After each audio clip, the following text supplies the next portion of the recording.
Tube Tamil வணக்கம். துருக்கியினுடைய இரண்டாவது தலைநகர் இஸ்தான்புல்லில் ஆரம்பிக்கின்ற ரஷ்யா உக்ரைன் அமைதி பேச்சுக்களில் ரஷ்ய அதிபர் புட்டின் வரமாட்டார். ரஷ்ய அதிபர் புட்டினுடைய பிரபல ஆலோசகரும் முன்னாள் கலாச்சார அமைச்சருமாகிய விளாடிமிர் மெடின்ஸ்கி தலைமையிலான குழுவினர் உக்ரைனிய தூது குழுவினரை சந்தித்து பேசுவார்கள் என்று தெரிவிக்கப்பட்டிருக்கின்றது. இந்த பேச்சுவார்த்தையில் அமெரிக்காவினுடைய அதிபர் டொனால்ட் ட்ரம்ப் தான் சந்தர்ப்பம் ஏற்படுகின்ற பொழுது நேரடியாக வருவேன் என்றும் கட்டாரில் இருந்து வந்து கலந்து கொள்வேன் என்றும் திங்கட்கிழமை கூறியிருந்தார். இப்பொழுது அவர் முற்றாகவே அதை நிராகரித்திருக்கின்றார். விவகாரத்தை கூட்டி கழித்து பார்த்தால் இரண்டு தரப்பும் உண்மையான ஓர் அமைதியை விரும்பவில்லை என்பதை இந்த இடத்தில் காட்டியிருக்கின்றார்கள். விளாடிமிர் மெடின்ஸ்கி மேற்கு நாடுகளுக்கு எதிராக பல கருத்துக்களை கூறியவர். ஓரின சேர்க்கை, பல கலாச்சாரங்களை கொண்ட வாழ்க்கை முறை போன்றவற்றை கடுமையாக விமர்சனம் செய்த ஒரு கடும் போக்குவாதி ஆவார். இவர் முன்னர் 2022ஆம் ஆண்டு உக்ரைனுடன் நடைபெற்ற அமைதி பேச்சுக்களை குழப்பியடித்து சென்றதில் முக்கியமான ஒருவராக இருந்தவர். இப்பொழுது அதே பிரதிகளுடனும் முன்னர் எழுதப்பட்ட அதே கடுதாசிகளுடனும் மீண்டும் இங்கே வருகின்றாரே அல்லாமல் அவரிடம் புதுமையாக எதுவும் இல்லை. உக்ரைனை பொறுத்தவரையில் உக்ரைனிடமும் புதுமையாக எதுவும் இல்லை. அன்று முரண்பட்டு சென்றவர்கள் இன்று முரண்படாமல் செல்வதற்கு புதிதாக எதுவும் நடைபெற்றதாகவும் தெரியவில்லை. உக்ரைனிய அதிபர் வோலோடிமிர் செலன்ஸ்கி தலைமையிலான குழுவினர் இப்பொழுது துருக்கிக்கு புறப்படுத்திருக்கின்றார்கள். அவர்கள் துருக்கிய பிரதமர் தையிப் எர்டோகனை அங்காராவில் வைத்து சந்தித்து பேசியதன் பின்னதாக அடுத்த கட்டம் குறித்த பேச்சுக்களுக்கு செல்ல இருக்கின்றார்கள். ரஷ்ய அதிபர் இந்த பேச்சுக்களுக்கு தானே நேரடியாக வந்து கலந்து கொள்வேன் என்று கூறியது ஒரு செய்தி. இப்பொழுது தான் கலந்து கொள்ள மாட்டேன் என்று அறிவித்திருப்பது இரண்டாவது செய்தி. இதன் மூலமாக ரஷ்ய அதிபர் சொல்ல வருகின்ற செய்தி என்ன? அவர்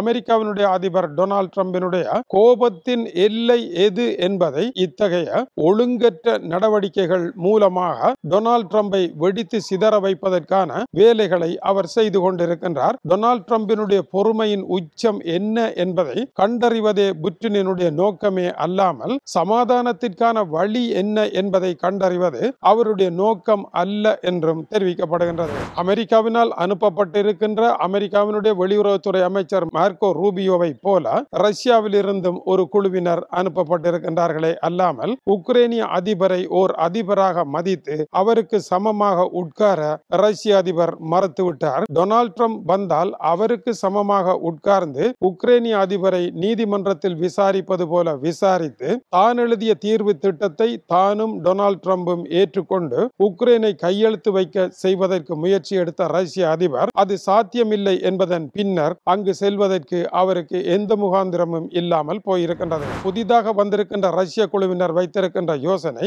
ஒன்று, உக்ரைனுக்கு நேட்டோவில் இடமில்லை, இது தெரிந்தது. இரண்டாவது, கிரிமியா கூட ரஷ்யாவிற்கு சொந்தம், இதுவும் தெரிந்தது. மூன்றாவது, உக்ரைனில் ரஷ்யாவினுடைய நலன்களே முக்கியம், அதாவது உக்ரைன் நிலப்பரப்பில் 20% ரஷ்யா கைப்பற்றும் என்பதாகும். நான்காவதாக, உக்ரைனில் ரஷ்ய மொழி கலாச்சாரம் என்பன பழைய நிலை போல முன்னிலைப்படுத்தப்பட வேண்டும். இவைகள் முன்னரே குறிக்கப்பட்ட கருத்துக்கள். இவற்றை ஏற்றுக்கொள்வதற்கு உக்ரைன் ஒரு பேச்சுவார்த்தை மேசையில் ஏன் உட்கார வேண்டும் என்ற கேள்விக்கு ரஷ்யாவிடமிருந்து பதில் இல்லை. உக்ரைனுடைய ராணுவ ஆய்வாளர் ஒலிக்சாண்டர் மூலிஷ்கோ கூறுகின்ற பொழுது, உண்மையில் ரஷ்ய அதிபருக்கு பேச்சுவார்த்தை அமைதி எதிலுமே நாட்டம் கிடையாது. அவருடைய நிகழ்ச்சி திட்டமானது போரை தொடர்வதாகவே இருப்பதனால் இப்பொழுது தடைகள் வருவதை தடுப்பதற்கு ஏதாவது வழி இருக்கின்றதா என்று முயற்சி எடுத்து பார்த்திருக்கின்றாரே அல்லாமல் அவருடைய நோக்கத்தில் எந்த தெளிவான ஒரு இலக்கும் இருப்பதை காண முடியவில்லை என்கின்றார். அதேவேளை டொனால்ட் ட்ரம்ப் ரஷ்யாவை மகிழ்விக்கும் வேலைகளை தொடர்ந்து செய்து வருகின்றார். வரும் ஜூன் மாதம் நேட்டோவினுடைய மாநாடு ஹொலந்து நாட்டில் நடைபெற இருக்கின்றது.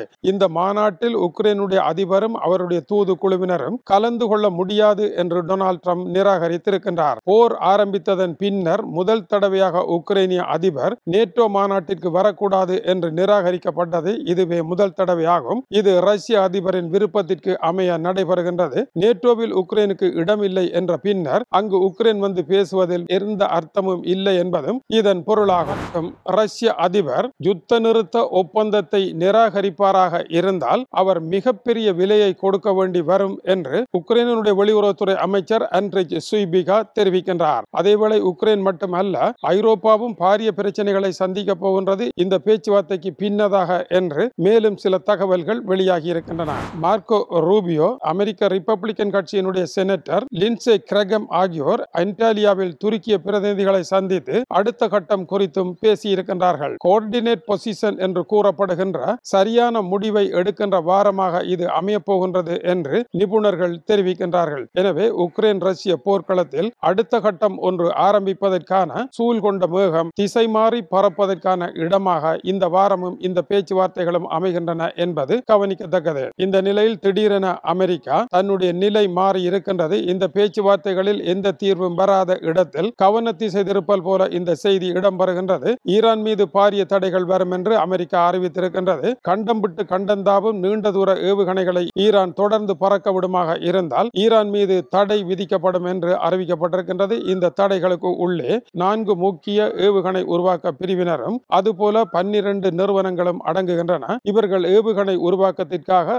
உபகரணங்களை ஏற்றுமதி செய்வதனால் இவர்களும் சிக்கப்படுகின்றார்கள். ஹாங்காங், சீனா உட்பட 6 தனிநபர்களும் 12 நிறுவனங்களும் இதில் அடங்கும் என்பது குறிப்பிடத்தக்கது. இதில் 3 பேர் சீனர்களாகும். அமெரிக்க அதிபர் டொனால்ட் ட்ரம்ப் குறிப்பிடுகின்ற பொழுது ஈரான் விவகாரத்தில் தான் அழிவு தருகின்ற யூ டர்னை எடுக்க வேண்டிய அவசியம் இருக்காது என்று தன்னுடைய எச்சரிக்கையை விடுத்திருக்கின்றார். ஆனால் ஈரானுடைய அதிபர் முகமது பெசஸ்கியான் கூறுகின்ற பொழுது இதற்கெல்லாம் ஈரான் அடிபணிய போவதில்லை என்றும் ஈரான் தன்னுடைய பாதையில் தொடர்ந்து செல்லும் என்றும் ஈரான் மீதான தடைகள் முழுவதும் விலத்தப்படுமாக இருந்தால் ஈரானுடைய யுரேனியம் செறிவூட்டல் நிகழ்வு திட்டமானது குறைக்கப்படும் என்றும் அவர் கூறியிருக்கின்றார். எனவே இந்த இடத்தில் கூட்டி கழித்து பார்த்தால் யாருமே விட்டுக் கொடுப்பதற்கு இல்லை.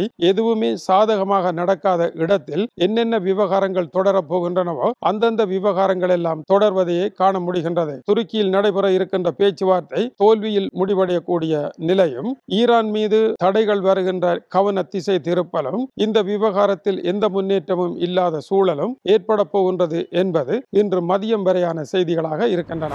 அமெரிக்க அதிபர் டொனால்ட் ட்ரம்பினுடைய மத்திய கிழக்கிற்கான பயணத்தில் 3வது நாடாக கட்டார் நாட்டில் நிற்கின்றார். கட்டாரினுடைய அரச குடும்பத்தினருக்கு 400 மில்லியன் அமெரிக்கன் டாலர் பெறுமதியான ஏர்போர்ஸ் 1 இறக போயிங் விமானத்தை வழங்கிய பின்னதாக கட்டார் நாட்டுடனான வர்த்தகத்தை 1.2 பில்லியன் டாலர்களுக்கு கிரமமான வர்த்தகமாக அவர் ஒப்பந்தத்தை எழுதியிருக்கின்றார். இது தவிர மேலும் பல புதிய ஒப்பந்தங்கள் எழுதப்பட்டிருக்கின்றன. அதில் முதலாவது போயிங் விமானத்தை கொள்வனவு செய்தல். கட்டார் விமான சேவை சிறப்பாக நடைபெறுகின்றது. இது 160 போயிங் விமானங்களை அமெரிக்காவிடமிருந்து வாங்குவதற்கு ஆர்டர் செய்திருந்தது. இப்பொழுது அதை 210 விமானங்களாக உயர்த்தி இருக்கின்றது. பலவேறு தவறுகளையும் இறங்குகையில் பிழைகளையும் கணினி நிகழ்ச்சி திட்டத்தில் பிழைகளையும் கொண்ட போயிங் விமானத்தை இன்று உலக நாடுகள் வாங்குவதற்கு தயங்குகின்றன. ஆனால் கட்டார் தயக்கமின்றி வாங்கி இருப்பது அமெரிக்காவினுடைய போயிங் நிறுவனத்திற்கு மிகப்பெரிய வெற்றி என்று தெரிவிக்கப்படுகின்றது. இது தவிர கட்டாருடன் பாதுகாப்பு ஒப்பந்தம் ஒன்று செய்யப்பட்டிருக்கின்றது. கூடவே கட்டாரினுடைய உள்ளக கட்டமைப்புகளை மாற்றி திருத்தி அமைப்பதற்கான ஒப்பந்தமும் எழுதப்பட்டிருக்கின்றது. இதன் மூலமாக 400 மில்லியன் டாலர்களை கொடுத்தாலும் அதைவிட பல மடங்கு பெறுமதிமிக்க ஒப்பந்தங்களை டொனால்ட் ட்ரம்ப் எழுதி முடித்திருப்பதாக தெரிவிக்கப்படுகின்றது. டோஹா கட்டாரில் டொனால்ட் ட்ரம்பினுடைய கடைசி கூட்டம் இன்று நடைபெறுகின்றது. அதன் பின்னர் அவர் புறப்பட்டு செல்லுகின்றார். துருக்கியில் நடைபெறும் பேச்சுக்களுக்கு அவர் செல்வார் என்று கூறப்பட்டாலும் இப்பொழுது அப்படியான ஒரு தகவல் இல்லை. அமெரிக்காவினுடைய படைத்துறை அமைச்சர் பேட் கெஷெட் இந்த படைத்துறை ஒப்பந்தத்தில் கையொப்பமிட்டிருக்கின்றார். கட்டார் நாட்டுக்கு விமானத்தை வழங்கியது அமெரிக்காவில் பலத்த விமர்சனங்களை உருவாக்கி இருக்கின்றது. எதற்காக ஒரு நாட்டிற்கு இப்படி விமானத்தை வழங்கி வர்த்தக ஒப்பந்தம் செய்ய வேண்டும் என்பதும் இது ஒரு நாகரிகமான நல்ல பழக்கம் அல்ல என்றும் அமெரிக்காவினுடைய ஆளும் ரிப்பப்ளிக்கன் கட்சியை சேர்ந்த செனட்டர்களே கூறியிருப்பது இன்னொரு விடயமாகும். டெக்சாஸினுடைய செனட்டர் டெட் க்ரூஸ் கூறுகின்ற பொழுது கட்டார் நாடு ஹமாஸ் அமைப்பிற்கு ஆயுதங்களை வழங்கிய நாடு, அந்த நாட்டிற்கு விமானத்தை இலவசமாக வழங்குவது தவறானது என்று கூறியிருக்கின்றார். இந்த விவகாரம் இன்று ஒரு பிரச்சனையாக வராது, நாளை இது பாரிய பிரச்சனையாக வெடிக்கும் என்றும் அவர் சுட்டிக்காட்டி இருக்கின்றார். இது டியூப் தமிழுடைய உலக செய்திகளுக்காக இலங்கை வடபுலம் யாழ்ப்பாணத்தில் இருந்து கீசே துறை. வணக்கம் உறவுகளே.